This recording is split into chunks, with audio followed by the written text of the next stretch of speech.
designed or had envisions that it would have that very infrequently, and the rest of the time when you're using it as a school, it will have moderate amounts of air handling. So we can control air movement and air volume.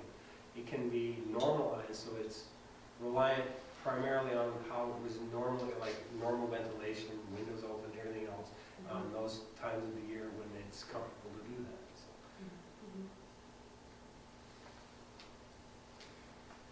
So. So the other thing I was thinking about was this plaster repair, which to us was one of the first steps that's happened in this room in a very long time. So there was a lot of discussion amongst the students after this was done, at least for my class, because we just kind of came back and all of a sudden it was there. And so how exactly do we feel about a type of plaster repair like this where, and if the cracks and deterioration are the most interesting features of a space, how does this sort of cleaning up play a role, even if the aesthetic is kept eclectic and hodgepodge and mismatched? Do we take a point of patching every single hole? Do we clean every crack? Looking around the room, there's stains. Are they to be removed? Looking at the ceiling, it's how far do we go? As far as an aesthetic, as far as financially, there's a few major players in making those decisions. For this plaster repair, in previous projects, what we had done was we would take the burgundy color, we'd reapply it with a stipple effect on the new fabric, so you don't have such a strong contrast. It would soften it. And as far as repairing all the cracks, it's important that if we have cracks, we might have broken keys. The longevity of the roof depends on the stabilization of the plaster. And mainly on the ceiling where we have some high misery, we see some paper, we don't know what's underneath. So it would be interesting to actually expose the raw plaster to see all previous restoration work. One of Julian Smith's favorite examples to talk about is the Noise Museum in Berlin that sort of uses this method and actually really amplifies the contrast between the old and the new, which is really honoring different layers as we talk a lot about in the program. I think too, to get back to sort of the working model of how different materials exist with one another, this room is a really interesting case study, especially considering all the different layers, but also maybe some of the things that you can sort of learn from over time and how they react with one another. Specifically over here, you can see how when you apply latex paint over an oil-based paint, you can see the reaction that occurs, the bonding breaks over time. And then on this wall especially, you can see, by leaving the finish as it is, you can see the sort of imperfect quality of like a hand-mixed paint. Like our finishing products that we have nowadays have been so like hyper-produced. They're so perfect. And I think actually to speak to kind of this trend towards shabby chic or whatever, it's really a response to an era of hyper-produced building materials. We're often given a photograph of something, there's a flatness in you can walk through Lowe's or Home Depot and it's often like a digital image that looks like wood or and I think it's in contrast to that, and maybe those that are buying those products can't really articulate it, but I really do think that there's a real beauty and depth of quality in how color is refracted when it's a material that's based more in its raw form. Now the building code practicality. Is this the point where I am tired and feathered? I just want to make sure. But obviously the building code. Yeah, I'm going to have to put that into context, and it's not that there are some workarounds, and if we can find workarounds, great. But I mean, the assumption is that we've got to protect the supporting structure for the floor above. So the lines that would be drawn will be careful negotiation with our local building department, who are, and by the way, if we can say anything, it's probably a good time to say they have been phenomenal in their cooperation over the years and continue to be that. improvements here. So that said, I think they'll work with us in any way we can, but understanding there's some play rules, namely the Ontario Building Code, that we'll have to do our best to interpret. So there's going to be areas where, namely there, we have to do something to provide a continuity of fire protection. But after that, then the devil's playground, go for it. And plaster is not off. The plaster is one of the archaic material products that we have. And I only say that archaic with all due respect, that it fits into that little category of classification for fire prevention that has been quantified, so we can use that still in all its glory. And lastly, to what extent do we preserve the communication of the Hamilton period in this room? So as we know, this used to be 3 different rooms, and for the most part we can see where this parlor was divided and where the last parlor was divided is sort of erased. Where there would have been a small servants' hall through the back there, blocking the view of the barns and allowing access into these 2 parlors. And to what extent do we honor those layers? And my point being is, do we somehow mark out that last wall? And are these ghost lines enough to preserve? Yeah, I have to speak. please. No, let your panel speak, but I have to address that. I would have a subtle difference in the finishing, in the sense that I would actually have a light glazing on the ceiling, differentiating each area, but something very subtle. Not a different color, just a different shade in the glazing. Yeah, that's a good idea. Can I actually speak to that? Okay. I am also a graduate from Willowbank. I was in the first class. And the first thing I would suggest, and I know that I'm pretty sure this exists, I probably did one version of it and there's probably been other iterations. If you're doing any kind of work on any historical house or any heritage house, whether it's designated, not designated, and so on, you need to have a very clear understanding of what the heritage value is and what the attributes are that make it heritage, so that you're not preserving something that's not. Now that's been said, and those are kind of the principles of Parks Canada, as well as Ontario, as well as the U.S. preservation, as well as, you know, the Venice Charter and so on. So that wall with is definitely part of the Hamilton and the Hamilton paint. Be really careful about that, because this was, we figure it was probably a light, because this room was worked as a workroom. Before Laura Dodson and the Friends of Willowbank purchased this, somebody was, quote, restoring it and was kind of putting it back to the 1830s version, the Hamilton version. This isn't a shadow line of the wall that was here before. There was a big door, which is actually in the attic now, and and there was a photograph of one of our first year students. We took that down, so that damage to the ceiling, we did that. That's not near, that might be the location of the original wall, but that's not it. This is, And that is. that, Flooring. no, that's where the door went. So, this wall was not original. This one, no? There might have been a wall here. There was one there. Yes. And then Because, they took it down when they put up the wallpaper. Yeah. yes, yeah. Please take in consideration the molding. Yeah. The molding goes right through, Yeah, then you have absolutely. returns. Yeah. You have returns going, That's why So I'm the other confused wall. when you say this. I'm like, well, that clearly shows me that. absolutely. So with the classical Greek revival design, each one of these rooms would have been symmetrical. And that's why we can tell, because there's a jut out here, that there definitely was a front parlor.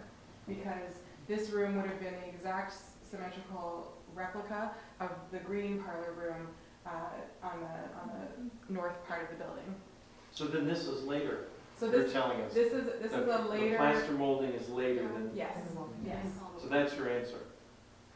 And The get, wall, And the wallpaper goes there. through the Yeah. opening. Yeah. Yes, so my and understanding part is of the it was- reason that that part of the wall was taken down, which we took down and you guys put up, is that that showed part of the original shadowing of the butler's pantry. So that's something worth preserving, but this is, so you have to be really careful about what you're talking, if you're getting into those kinds of nuances, Absolutely. right? So that's kind of important, that's. I was at Stratford Hall in Virginia, Robert E. Lee's house, and they have the exact same issue. They spent, I don't know, $1 million+ moving a wall maybe 2 feet. For that very same thing, there was like a servant's wall that blocked some windows, and I don't know, it was the Colonial Dames or something, took the wall down because they wanted to see the whole room and stuff like that. So they put the wall back just recently. There's a picture of it in the book of taking the wall down and what's there and the way they studied it. It's kind of interesting. It's all these kind of cool questions that we're bringing up Mhm. that maybe us nerds are interested. I think Ashley would know that the Gage House, and we put back the Which slip Gage room. house? Sorry? Which Gage house? Sorry, Mr. Gage. In Hamilton. In Hamilton. The It's Battlefield Battlefield. Museum in Stony Creek, it's just outside of Hamilton. Same situation as this, we're in the main living room, where we actually put back the slip room a couple of years ago. And, you know, reformatted the room, and same problems with this, you just didn't know what the heck was going on, you know. Mhm. It's very complicated. I would say though that given the current function of this room as an assembly hall, as was planned, you know, we can seat, what, 60 people for dinner at like a long table, maybe 2, you know, I don't know what the like building code is. Yeah. But, you know, that is the current use of this space, you know, and speaks to a lot of people's experience, even with outside of the community that uses this place regularly, to experience in that context is really important. Mhm. Mhm. So, yeah, continue please. I actually had another question for Rob about something else. Sure. I was just jotting these down. I think you answered one about the forced air heating. I was just wondering Yeah. if you had ever considered hot water heating or any other alternate types of heating. Well, may I go into some of the dissertation? You can be short. I'll be, it's, I'm assuming you thought we're about still challenging ourselves with finding room, mechanical room. So one of the things that is being considered, first of all, sprinkler has a riser and requires a backflow prevention, and there's a lot of real estate that's occupied by virtue of, again, the National Fire Prevention Authority guidelines, and the size of the water line in here is quite enormous because there is only one size that will work for this case. So it takes up a lot of space. It would basically take over all of what is there of a cupboard downstairs for the mechanical system. So we have looked at the possibility of creating a vault.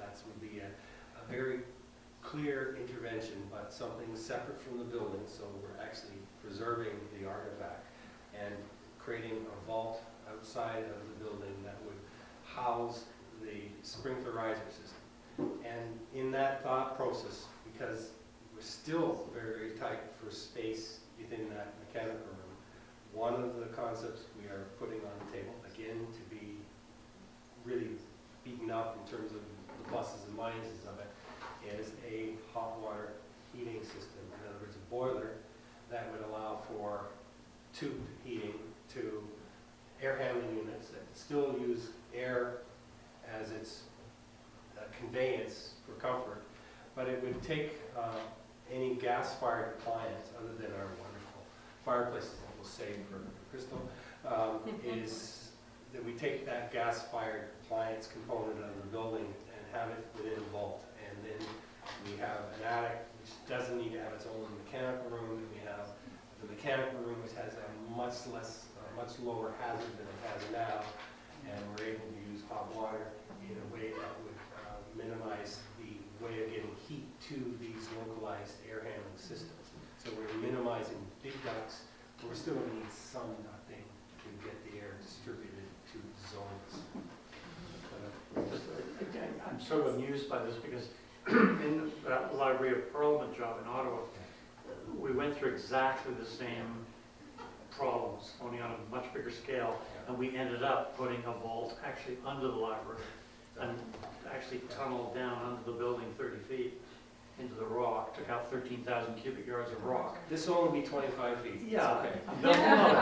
but you know, to construct a mechanical room that can contain all this stuff that you need for modern usage. And that was the solution. We said, no, we have to get it out of the, because there's no room in the building for all this extraneous junk that we have to put in. So we went under because the only place we could go. But you could build it out on the lawn. You could build a bunker. On the lawn. Yeah. Well, you could- The Ontario Heritage Trust would not be very pleased with Yeah, that. we got a green light, we got a spot for it, but we had to go through making sure that it was on the application. Very good. Probably the way to go. Yeah, it's a very. Yes. I have a question for Robert. That it's an interesting part of this whole discussion. This doesn't pertain specifically to Willowbank, but also to small places that are looking to do this kind of thing.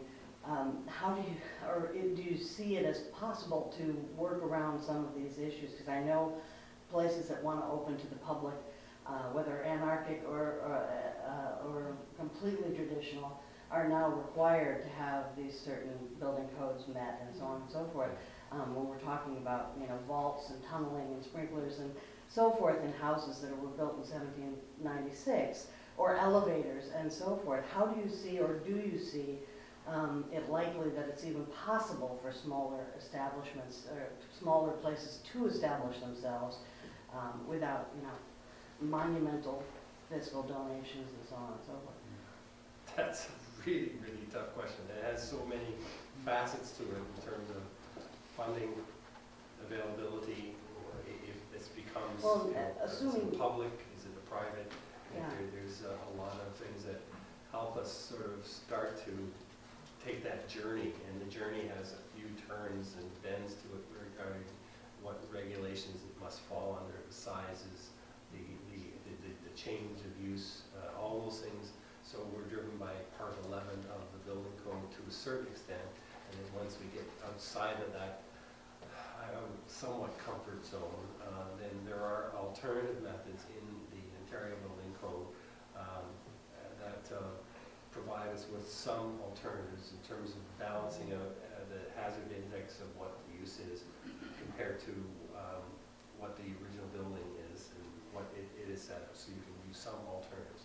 There is still, you do come to a point where you have to say, okay, there's something that we have to do that is significant, that's going to have a major impact on the building, the built form, but at least you try and go through it. And again, there's, you know, sprinklers and the various families of suppression systems that I will include within the regular water sprinklers have a lot of merit for things. Again, if we could use them with greater latitude than what is already set up, I think there's definitely some room for improvement in terms of how we could apply that, particularly to heritage buildings that we're still somewhat limited now in Canada, and I think in the United States too, but because the NFPA is in the United States as well. So there's still some room for improvement that could help in unique cases, but I think for the most part, there are certainly routes that can be taken to get you most of the time where you want to go. I'd also say that historic house museums that are older, Yeah. they're okay unless they do something that shifts them into, oh, you're going to do some work? Well, then here's the new code. Every house museum is grandfathered in, so that's one of the reasons why you kind of see them not doing a lot of work, because they don't want the shit involved, you know, having to deal with all the new codes. That back in 1936, when the Powell House was made, kind of a public space they didn't even consider. Well, you'd also do a whole bunch of work and then we had one of our sites that we were using the third floor for years. And Yes, exactly. suddenly you can't use the third Yes, floor of the building. like that. Like Wait that. a minute, we've been doing it for 50 years, Yeah, wait a and minute. then suddenly the electrical inspector's in there and Yeah. it's fixed now. Another comment here, Jeff. Sprinklers went through the same thing. One thing we looked at, and it was like 15 years ago now, was the high-pressure, low-volume systems that are used on ships. Yes, In it's engine misting rooms. systems, yes. And we investigated that, but it just wasn't there 10 years ago. Has that developed here? Are you familiar with that? We've got just like update. Okay, thank you. Yeah, there's a couple of things that are, there's a vortex system that we've been working with that is sort of a hybrid between what you're speaking of, that is the tanked type of misting system. High-pressure mist. High pressure mist. It creates, what it does, it creates an atomized layer of like fog, and the fog has properties for containing the flames and obviously to extinguish displace the oxygen. So that's, we looked at that, and that is there, and yes, it is great, and if you have, in this case, a lot of money, like an order of 10 times what we're looking at, it's there. It's also requires a much more refined type of design for the layout of the misting nozzles and everything else, so that you get this continuity of how the mist is distributed in places where the value of the asset is such that if you had a sprinkler, conventional sprinkler system, and the damage caused by that would be irreplaceable, then it may be in your court to consider something like that. And then the inert gas is where if you have we did a special collections facility for Brock University. There's a professor there that did that special collections. We used an inert gas system for that, where like argon was the gas of choice, so it would just displace all the oxygen, and then that was another way of going about providing fire protection. But these are all have to be weighed. Yeah. Spins.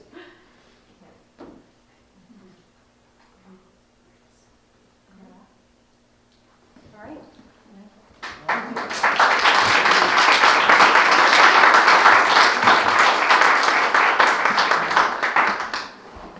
All right, well, I think that this has been a great success. I think that we've had wonderful conversations about